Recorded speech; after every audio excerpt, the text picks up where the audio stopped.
Guys, I know this might seem a waste of time to some, but I really hard. I try to make sure that these videos go up with as little editing as possible, so this is straight through for you guys.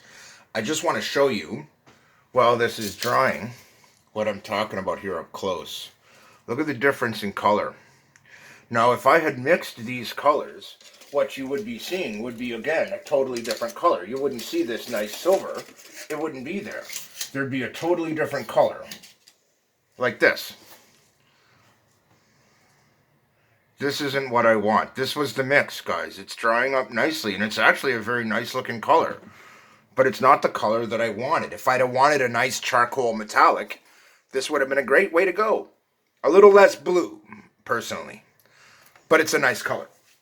A little less blue also would have made it a touch lighter. Just like engineering. When you design something, you're designing a thing.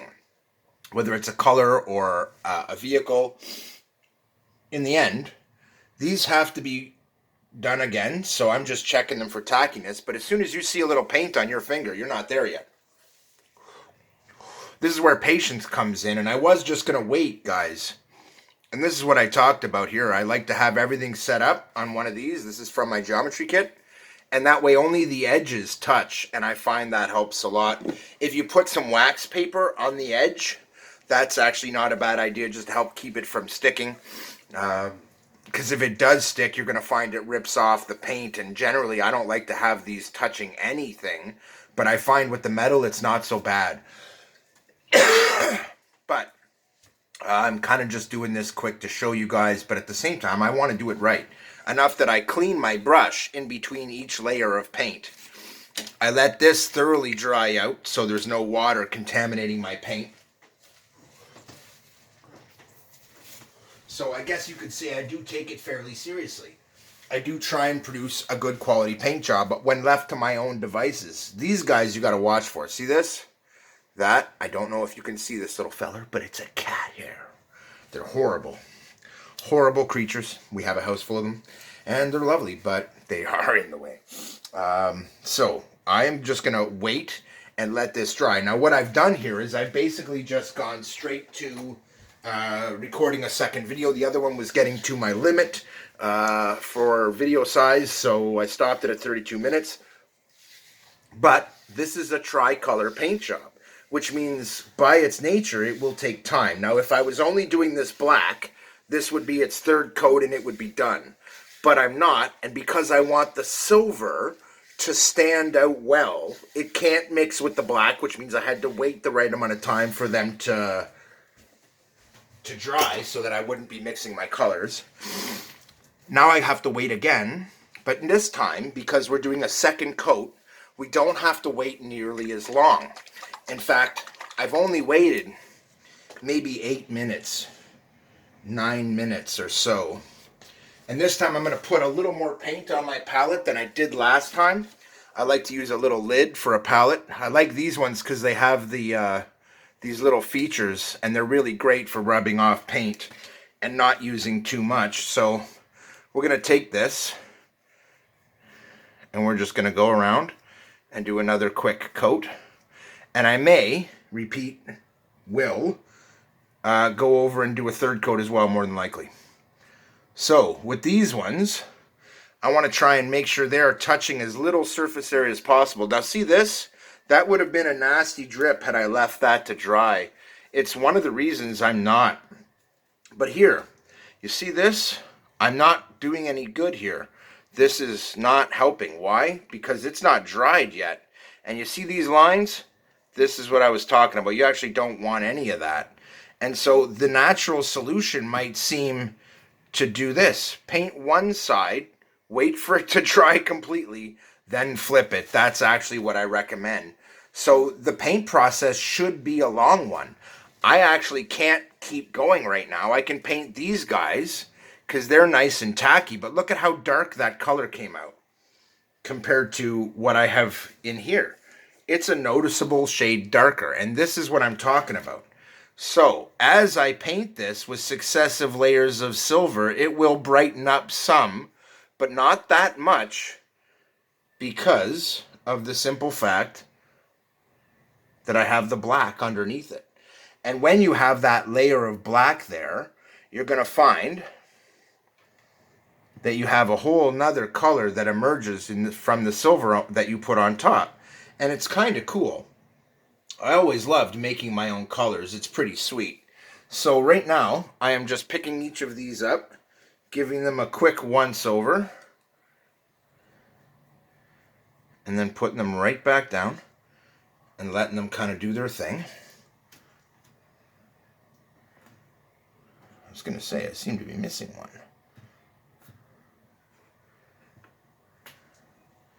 So, I'm going to start doing this right now so I don't screw up my hopefully going to be gorgeous paint job by wasting time trying to film it for you guys. I hate to put it that way, but it kind of is, if I want to do a good paint job, a waste of my time to try and film it while I do it. The problem is if I don't, you really aren't going to learn much from it. Now, this was painted before the wings, and it should be at the point it actually looks like it is. And I just wanted to show you the difference. Now, you see that? As soon as I start applying paint, I'm getting noticeable coverage, guys. Okay? That I didn't get on the wing because the colors were just mixing. Basically, the one layer wasn't dry yet. Well, that's no good. You don't want the colors mixing. And if that happens when you are doing your black and your silver together, they're going to run together, and you're going to end up with a really bad looking job. It's going to be a crappy, unique color that you've made instead of being what you planned it to be. So, apparently I'm not ready yet. I thought that I was. This is feeling a little tackier. I could probably do... Now, here's a solution, though. I can do thick coats, you might think. But look, did that really help? Not much. And it sort of does, but it sort of also means I'm going to end up doing another layer at the end, because this will have to be kind of corrected, right? And it's like, because I did it fast and because I didn't let it dry long enough, okay? So I'm just going to kind of keep going here. I'm going to put a fair bit of paint on my brush, like a lot, and then I'm going to draw it all across, and then I'm just going to draw until it's smooth, guys. That's it. Then I'm going to do my edge real quick. Then I'm just going to put it down and let it go like that, because really there ain't much I can do until it dries. So don't worry about the paint in your palette at this point. It'll survive until you let this dry. So I'm going to let this dry. Hold on.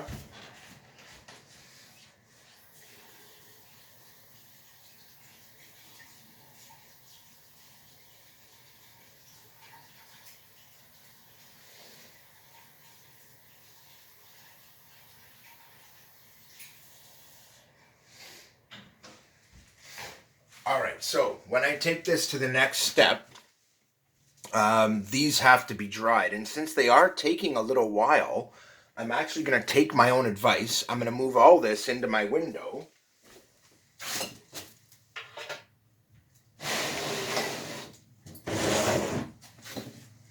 So all I'm doing is moving the pieces into my window, and we're going to tell the drying times will change significantly. With that light breeze, right now the wind isn't too severe, so we have just a light breeze. It's actually kind of ideal. So that's what I'm going to do. Now is a fine time. Light a smoke, smoke a doobie, enjoy a coffee, whatever it is your flavor is, and relax and be patient, because your patience will pay off later in terms of a nice paint job.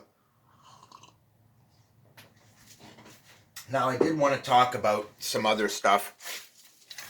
You guys have seen me use a bunch of different things over the course of doing these paint jobs, and I haven't used a toothpick.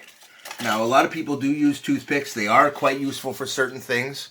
If you're doing really fine decals and stuff like that, and you're really gonna write out, say I wanted to write out RXD on a wing or something in cursive, a toothpick is definitely the way to go. Much easier to work with than, say, a paintbrush or a toothbrush or some other kind of weird thing. But sponge still works for most situations, and it really is handy. So I want to cover a few things here. So one of the things I wanted to talk about is the next stage of this. So I've got my colors going, and in the end, what I want to do, now that this has had plenty of time, I just wanted to show you guys as a quick comparison the colors, because what I want is nowhere near this. The final color I get will be so much brighter and nicer than this. Keep in mind, this is what happened when we mix these three colors with equal parts. I've done 2 layers of black, now we're on 2 layers of silver, then I'm going to do 3 layers of blue. And the only reason is I want a thorough coating on the blue. Now, if I do it perfect, I can get away with 2 coatings probably, but the metallic colors tend to be a little thinner. So I'm actually going to do 3 coats more than likely. And when it's done, you will see a comparison here of the color, and you'll see why. Sometimes you want to mix it, and sometimes you just don't. Now, I could make a really cool color and maybe paint one of my other planes with it. Fair enough. But in the meantime, you know, what's the difference, right? The difference is all in what you are after. If this is the color I was after, I couldn't get this exact color by doing anything other than what I did. By layering them, I won't get this color. I will get a different color. What I mean by that is, so let's say I want to take this metallic blue and turn it into this. Okay, I need to mix them. But what if I just want to darken this a little bit? You might say, okay, add some black. What if I don't actually want to do that? What if that produces a different color? And what I really want is just to lighten this color a shade or darken it a shade. If I want to lighten it, I put white underneath and then apply this, or a bright metallic silver and then apply this. White will get it brighter by 2 shades at least. Silver by 1 or 2. White by many more if you put too much in. But if you just paint a layer of white and then put this underneath, it's not quite as good. If you're using a metallic color, it works even better. So what I do is I put one metallic color, then another, oftentimes. And when you do that, they don't always come out well. Believe it or not, having a flat black base is a really good thing. Or a high gloss black base if you really want it to be shiny. So I'm just going to take a look over here. They've only been in the window for a couple of minutes. I just want to see where the wings are at.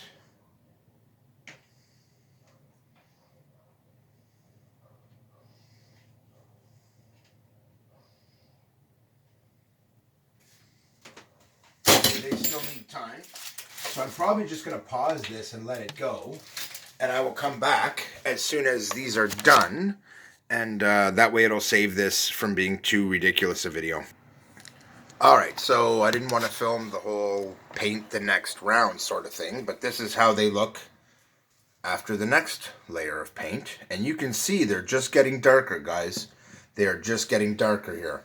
And this is what was expected. So now that I know that that is the case, I already knew, but I thought I'd share it with you guys because this is a really great painting technique, and I don't see a lot of people covering this type of painting technique. So this is going to be Painting 101, Achieving Your Color, is the first part of painting. You might not think so, but it is. Because everybody who's going to build an airplane that I've ever met has a paint job in mind. They have something they want to achieve. So in my case, I'm going to describe to you what I want as my paint job and why I'm going after this particular method. Now, this is pretty much a P51. It's designed to look like and emulate a P51 big time. I could just give it a classic P51 color.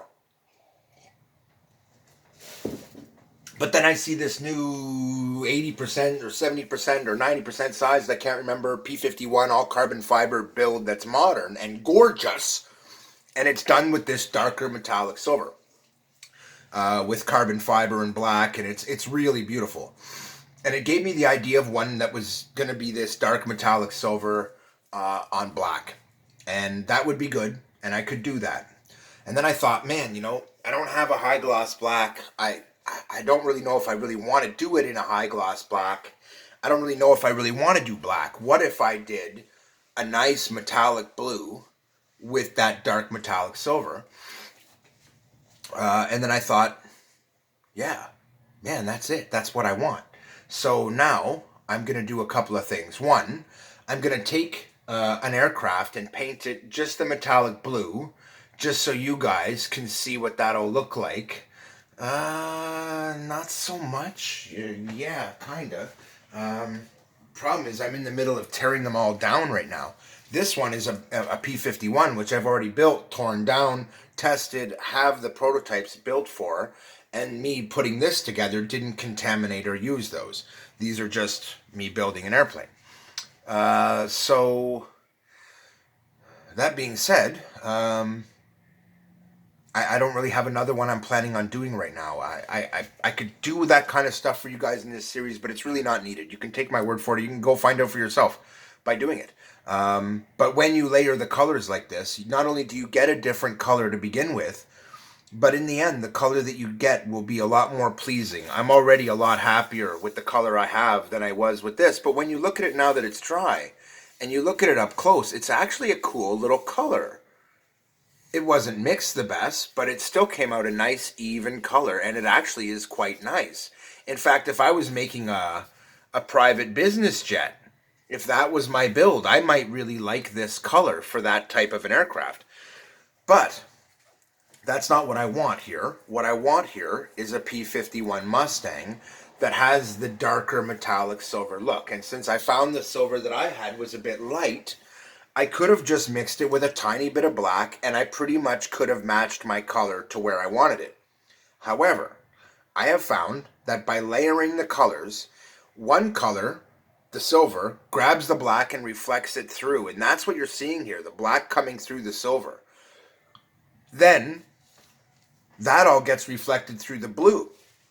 So when light hits it, you get a really nice complement of colors. And you're going to see when you mix the metallic silver with the blue over top, it can be really pretty, guys, in the finished product. In addition, adding the 3 layers of paint, 3 colors, means I'm doing 3 times the paint work that I would have had to do just to slap a paint job on it. It also means it's going to have 3 times the weight. Because this one's going to be inside and outside, I want to be able to bring it in, take it out. I basically want to run it pretty much off the tail and make it a little indoor aileron flyer that's going to have elevons. So the elevators and ailerons will be one, and they will be the tail. So there won't be a rudder. It'll turn and pull all at the tail, and it'll be a 2-servo setup. So that's what I'm thinking for this one. And then if I get fancy about it, I might cut some ailerons into it, or even a rudder, and make it all controlled off the rudder and make it 3-channel. But by doing it the way I'm thinking, I have an elevator and I have ailerons. They're just at the back, and all I'm really missing would be a tail. And since I have 3 servos coming, guys, you're looking at my first aircraft, you might think. But I haven't decided yet. I have other aircraft that are better suited for 3-channel design than this one. Fighter planes generally don't like that. They like to have the proper control. And one of the reasons is your control authority directly leads to a sharper turn radius. And you really want that. Also, fighter planes tend to drop hard when they hit their side, whether that is when they're knife edge. And if you don't have a tail to kind of balance it out with the throttle, it makes it really hard to fly knife edge. The plane will just want to drop. Well, that's bad. So one of the things I can do is put a really good VG package on it, make it nice and light. Those things I've got. That's going to happen. It's still going to be a very light build even with the paint. But I have to have everything in balance. So one of the exciting parts of the design process for me was thinking about the control setup and the paint, because I like to have a good paint job. I like to do a nice bit of paint work. You'll see it. It is technically true. Now I'm looking at these. They're not done yet. Okay, and you see this little line? I really don't like having those lines, but there's really not too much you can do about it. So these are still tacky. I'm definitely not ready to do my next one. I'm going to put them back in the window for a few minutes and let them do their thing in the window. And I actually find, if you really want it to go as quickly as possible, don't touch any of them. Put them in the window, leave them for 5 minutes. Then take them out of the window, leave them for 5 minutes. The reason is in the window it could be a bit moist, a bit humid, and you want drier air. So I have a heater over here. I'll bring them over here, put them on top of the heater. That actually helps because you're talking about evaporation time.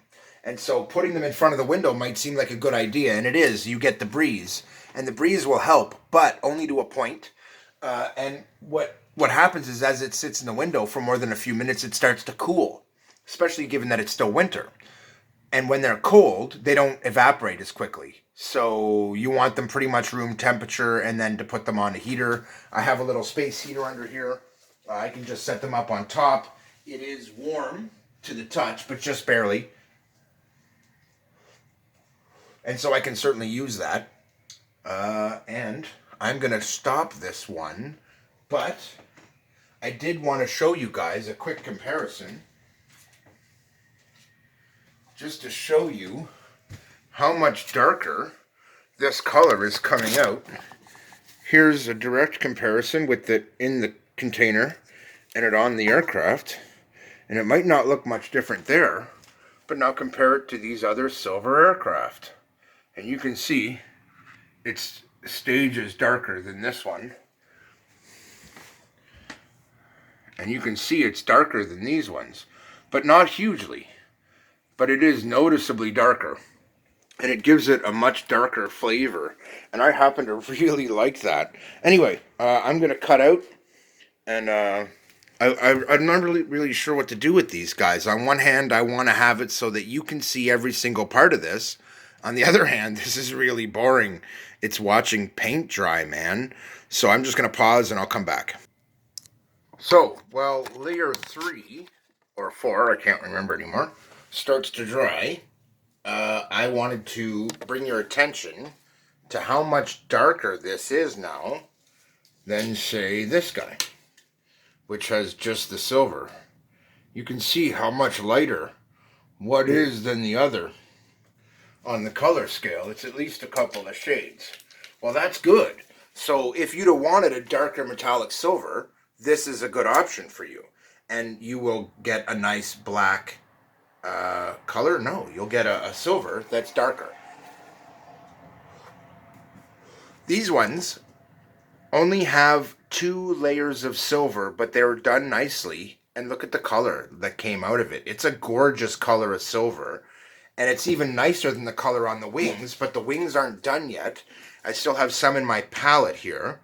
And because as soon as these are dry, I'm just going to slip these back into the window and let them go for a little while because I just painted those. And it's pretty boring, so I didn't want you guys to have to watch. But, so let's discuss my paint scheme. So I mentioned that it was going to be metallic blue. But I have a few options in mind because in the end I kind of wanted it to look like a scale Mustang. Now Mustangs are famous for silver colors. They usually are silver of some kind. There were camouflage Mustangs, of course. They were originally designed for the British, believe it or not, for ground attack. In fact, the Americans developed the aircraft with, I believe, an Allison engine. And we're selling it to the British for such missions as ground attack, and the Americans weren't actually making at the time the British engine for that aircraft that later became famous for it. And that was kind of an interesting story because it just happened to be some British engineer went, hey, we got an extra one of these engines, let's stick it in the Mustang and see what happens. And the bloody thing came alive. One of the problems that it had with the Allison engine was that it didn't do well at high altitude, which meant it couldn't be used for an interceptor. In addition to that, it only had a top speed of about 350 mile an hour, which really wasn't fast enough by the fighters of the day. That was obsolete, literally. I mean, they had bombers that were that speed. So in the end, what they wanted to do was something entirely and utterly and completely different. Now, I know this is boring just staring at my workstation, guys, but part of the reason I do this is because at this point, you really should be painting your own aircraft. I'm hoping this is the kind of video you're tuning into because you're seeing this painting 101 thing and you're going, okay, he's going to teach me how to paint. Well, I'm going to help you paint. And the way I put it is I'm helping you paint. And the reason I'm saying it that way, teach is a strong word. It's like saying I'm teaching aeronautical engineering here. Not so much. But if you were into aeronautical engineering, you would find a lot of good projects on this channel. In fact, if you're an electrical engineer, you'll find good projects on this channel. You'll find good projects for you to play with that will help you in your schooling. There are a lot of things you could do here that would help you. If you're doing a course in photonics, believe it or not, I've got experiments you could do. Course in electromagnetism, I've got things you could do. Experiments in physics and all these things I do on this channel. So if you look, you'll see all these things. So, okay, I'm assuming you don't really need me to teach you to paint. If you do, watch the whole video series. I've already put up a bunch of paint jobs. 4 so far, no 5. In those 5 videos, I have shown you, and there's more than 5 videos because each of the painting videos is more than one video, just like this one. I have no choice.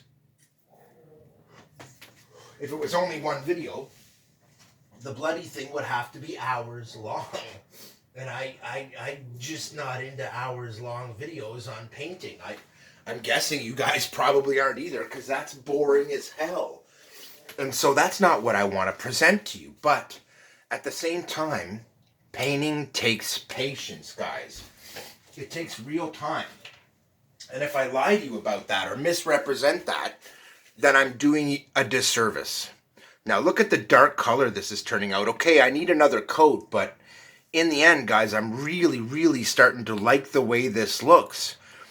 This piece here, you can see it's almost finished, and I'm really loving this dark metallic silver. In fact, I have seen this exact color of silver on a Mustang.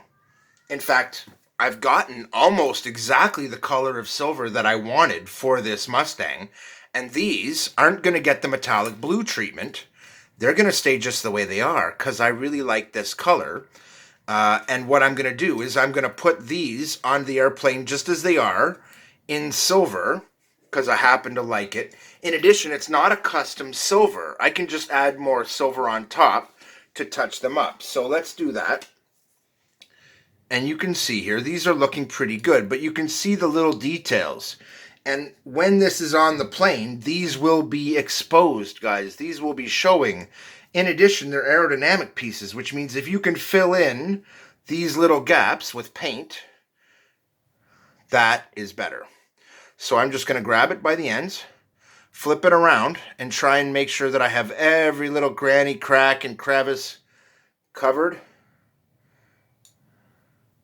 And then I'm going to give it a light dusting across its surface and all over once again, just to make sure that it's nice and even. And when I put it down, I'm going to take the brush, and I'm going to use the brush to touch it more than my fingers, and I find that's actually a good idea.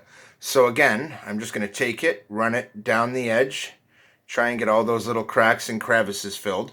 Partly that's actually for aesthetics, but also partly for aerodynamic reasons you want to do that.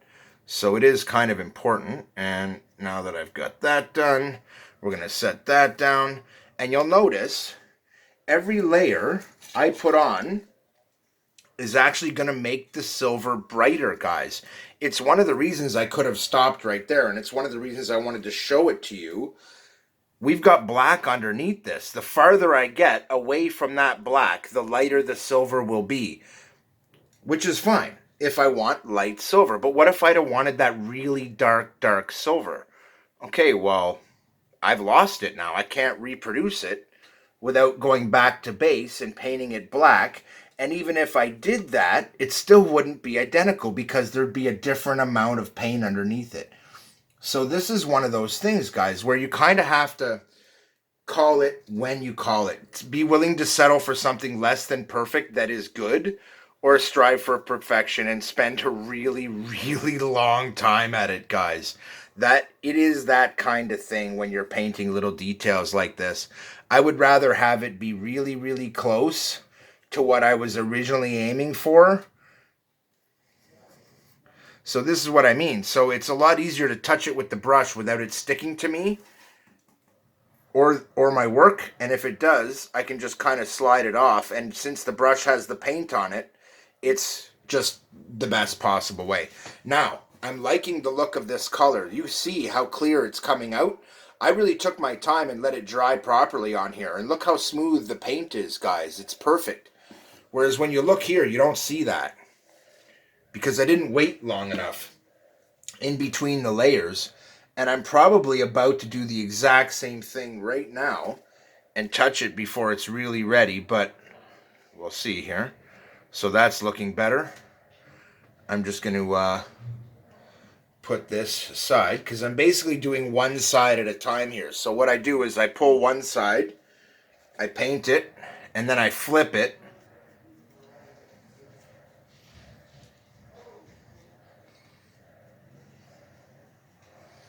Okay. So once I'm done, I'll just flip it over, and I'm really only painting one side per shot here now. And I recommend this is actually the way you do it. Paint one side and then flip it over. But you can see I didn't wait it long enough here. And you see the result, right? I'm not getting a nice even layer of paint. And that gets to be a real pain in the butt, guys. And it gets to the point where you end up putting on more layers than you have to because you didn't take the time to let it dry.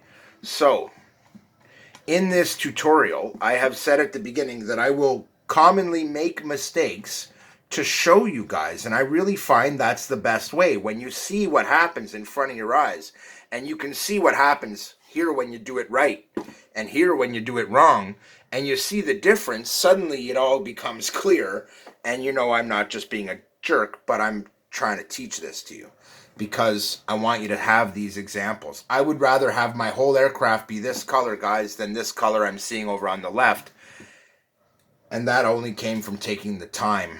The rest is exactly the same. I'm just doing the same process to each of them. I had to paint this with less layers. There's 4 layers here, and there's 6 here now. And look, it's still not perfect. So I'm just going to let that dry. I'm going to let you guys go. I'm going to let it dry. And while I'm doing that, I'm just going to kind of, how do I put that? Find another thing to do. Forget about it for half an hour, 20 minutes, at least 15 minutes. You do that, and I guarantee you, with these types of paints, you will have a good experience. Make your layers thin, and I will cover this next video. We'll see the final product. I'll see the last layer of silver going on, and then we will let it dry, and then I'll get to the blue. And when you see my paint scheme for this, I think you guys are going to like it. If you don't, to hell with you, it's mine.